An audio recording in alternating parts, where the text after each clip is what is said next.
అందరికీ నమస్కారం.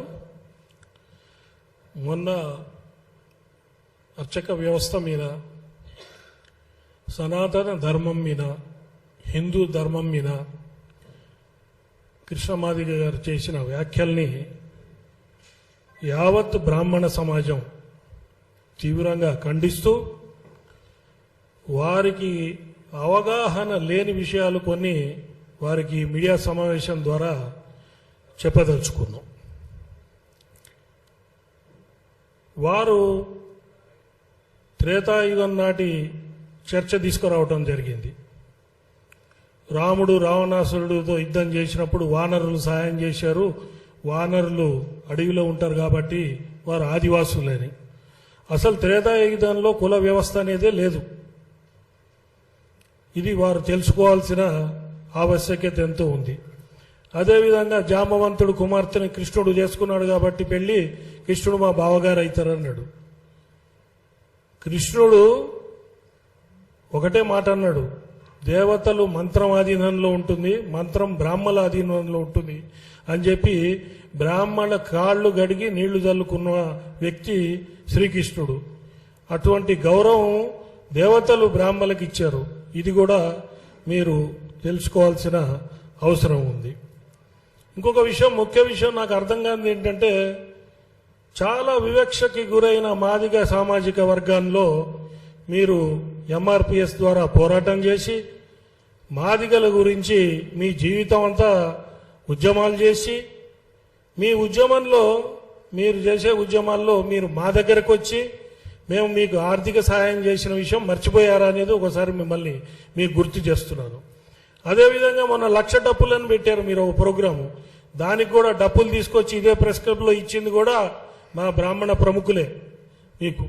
ఇవన్నీ కూడా మర్చిపోయి బ్రాహ్మణుల మీద దేశ ఇచ్చి మాట్లాడటం మంచిది కాదని మా సలహా. అదేవిధంగా బ్రాహ్మణ సమాజం కూడా 90% ఫైనాన్షియల్గా చాలా ఆర్థికంగా వెనకబడి ఉన్నది. ఇప్పుడు మీరెట్లయితే వెనకబడి ఉన్నారో బ్రాహ్మణ సమాజం కూడా వెనకబడి ఉంది. మనం కలిసి ఆర్థిక పరిస్థితులు బాగున్న వర్గాలతో మనం కలిసి పోట్లాడదామా, లేకపోతే మనం అనుకొని విడిపోదామా? ఇది ఒకసారి మీరు ఆలోచించాలి. ఎందుకంటే బ్రాహ్మణులు జ్ఞానం, ధర్మం, త్యాగం, సేవ, ఈ 4 విషయాల మీదే బ్రాహ్మణ్యం నడుస్తూ ఉంటుంది. వేల ఎకరాలు, వేలాది కోట్లు మొత్తం పోగొట్టుకొని సమాజం కోసం త్యాగం చేసి సేవ చేసి బ్రాహ్మణులు ఉన్నారనే పరిస్థితి మీరు తెలుసుకోవాల్సిన అవసరం ఉంది. ఇప్పుడు మీరు మాట్లాడిన దాన్ని బట్టి మొన్న సనాతన ధర్మం మీద, హైందవ ధర్మం మీద వ్యతిరేకంగా మాట్లాడినట్టే. రాజ్యాంగాన్ని మారుస్తామంటే రాజ్యాంగేతర శక్తి మీరు రాజ్యాంగాన్ని మారుస్తా అన్నారు. అర్చకులకి పూజ చేయటం పేటెంట్ అన్నారు. పేటెంట్ అని మేము ఎప్పుడు అనలే. కానీ ఇప్పుడు బ్రాహ్మణ సమాజంలో, బ్రాహ్మణ్యంలో మేము పేటెంట్ రైట్ కావాలి, మాకు అర్చకత్వం కులవృత్తిగా చెయ్యాలి అని చెప్పేసి మేమందరం డిమాండ్ చేసే పరిస్థితిని మీరు క్రియేట్ చేస్తున్నారు. దేవాదాయ శాఖ, ధర్మాదాయ శాఖలో కూడా అర్చకుల కోసం పరీక్షలు జరిగితే వారు దేవతారాధన, వేదాధ్యయనము, తర్వాత ఆగమ శాస్త్రంలో పట్టు ఉన్న వాళ్ళే అక్కడ సెలెక్ట్ అయ్యి పూజారులుగా ఉంటారు. దానికి బ్రాహ్మలే అటెండ్ కావాలని చెప్పి దేవాదాయ ధర్మాదాయ శాఖ కూడా చెప్పదు. ఎవరికి తెలివి, జ్ఞానము, స్పష్టత, వాక్శుద్ధి ఉంటుందో వాళ్ళు సెలెక్ట్ అయ్యి వస్తారు. మీ ఇంట్లో మంచి అయినా, మీ ఇంట్లో చెడైనా కావాల్సింది మేము అన్ని కార్యక్రమాల్లో ఉంటాం. మీతో సహపంక్తి భోజనాలు చేయడానికి రెడీగా ఉన్నాం. అందుకని దయచేసి గౌరవించి బ్రాహ్మణుల్ని కించపరిచే విధంగా మీరు మాట్లాడకూడదు. మీరు దళిత క్రైస్తవులుగా మారిన వాళ్ళకి ఎస్సీలుగా ఉండే రిజర్వేషన్ రాకూడదు అని సుప్రీంకోర్టు ఆఫ్ ఇండియా జడ్జిమెంట్ ఇస్తే దానికి వ్యతిరేకంగా మాట్లాడారు. అంటే మీరే మాదిగ వర్గానికి అన్యాయం చేస్తున్నట్టుగా మాట్లాడినట్టు నాకు కనబడ్డది. అదేవిధంగా సనాతన ధర్మం, హైందవ ధర్మము, మీరు ఏ పార్టీ నుంచి అయితే వచ్చారో, ఏ పార్టీ ద్వారా పద్మశ్రీ తెచ్చుకున్నారో ఆ పార్టీకి కూడా మీరు వ్యతిరేకంగా మాట్లాడినట్టుగా నాకు కనబడ్డది.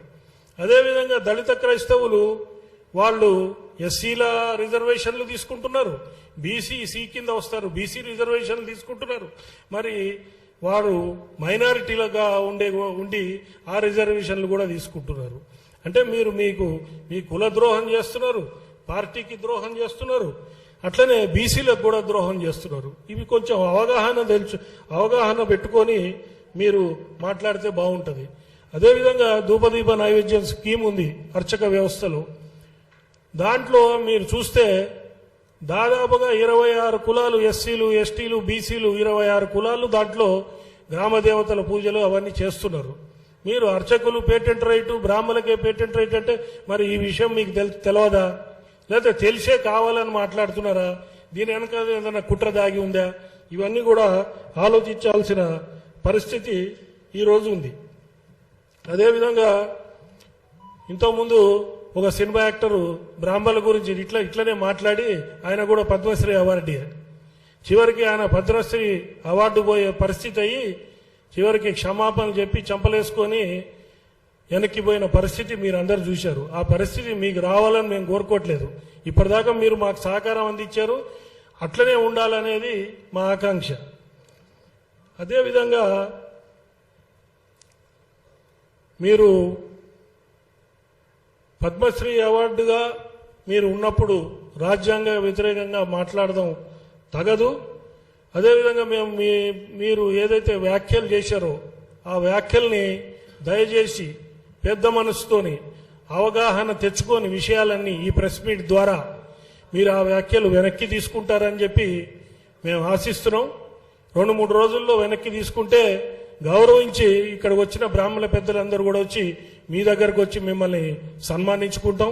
అదేవిధంగా మీరు వ్యాఖ్యలు వెనక్కి తీసుకోకుండా మొండిగా అవగాహన లేకుండా రాజ్యాంగేతర శక్తిగా మాట్లాడితే మాత్రం బ్రాహ్మణులు ఈరోజు ఐక్యమత్యం వచ్చింది.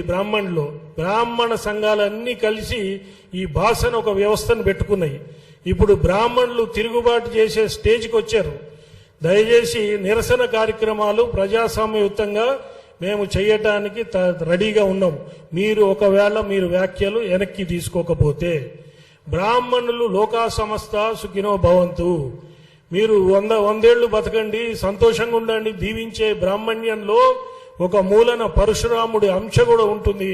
ఆ అంశాన్ని బయటికి తీసుకొచ్చి మీ కులము దెబ్బతినుంది, మా కులం దెబ్బతినుంది, మనం పొట్లాడాల్సింది ఎవరితోని అది ఆలోచించుకొని దయచేసి వ్యాఖ్యలు వెనక్కి తీసుకుంటారని చెప్పి ఈ పత్రికా ముఖంగా నేను మిమ్మల్ని ఒక రకంగా రిక్వెస్ట్ చేస్తూ మీరు మా గౌరవాన్ని మీ గౌరవాన్ని నిలబెడతారని ఆశిస్తూ ముగిస్తున్నాను.